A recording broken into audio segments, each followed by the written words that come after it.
2023年第14條，好計數。呢條咁佢就 magnesium ribbon 同埋 sulfuric acid 做反應，咁即刻寫翻條式出嚟先啦。Mg 再加 H2SO4 啦，咁應該咧唔使 balance 啦，咁好簡單嘅啫呢條。OK， 好啦，咁問題就係話啦，佢而家咁多 gram 嘅嘢做反應，然後咁多cm cube 咁多 molarity 嘅嘢做反應，問翻你有幾多 mass 嘅 magnesium ribbon 剩翻嘅 remained。OK，after the reaction has completed。好啦，嗱，成個 reaction 咧，你會發覺，即係我哋應該好熟嗰啲嘅公式㗎啦。mol 等於 mv 啦，第一條，另一條啦 ，mol 等於翻 mass 除 molar mass 啦。OK， 今次咧兩樣嘢都有喎，呢度有 mass， 當然我哋亦都知道佢個 molar mass。OK， 亦都有 mol 等於 mv。當我哋一條題目咧兩個嘅 reactant 都俾晒 number of mol 俾你嘅話咧，嗱呢度係咪？我哋兩個都揾到 number of mol 嘛？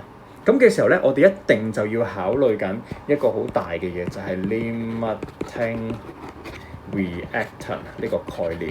OK， 記住啦 ，Form 4嘅同學啊，成日好唔熟呢樣嘢。OK， 好啦，嗱咁成樣嘢嚟講嘅話，起碼我哋揾翻，喂，究竟其實我有幾多 mol 啊？我又有幾多 mol 啊？實質上大家邊個會有 mol 數剩啊？咁先至知道會有幾多 gram 嘅一啲 reactant 剩翻啊，或者會產生到幾多 gram 嘅 product 嗰啲嘅。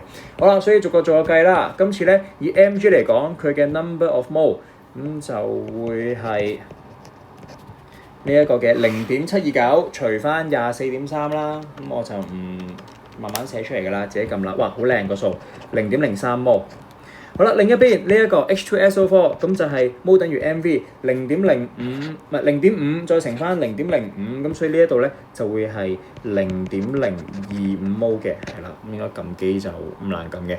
好啦，咁所以咧今次咁而個 mol ratio 咧1:1啊嘛，係嘛？一個 Mg 同一個 H2SO4 做反應，呢個我有0.025 mol 喎，即係換言之咧，我其實做反應咧最多都只係會同0.025 mol嘅 Mg 做反應啫。喂，咁但係今次我總共有0.3 mol 喎，咪多咗咯，係嘛？咁所以今次啦，呢一個 limiting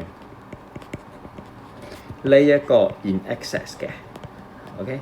好啦，咁過量咗幾多啊？啱啱我哋講過啦，佢過量就係過量咗0.03減翻0.025乘翻1啦，我哋以 mol ratio 嚟睇啦 ，excess 嘅數量 ，OK。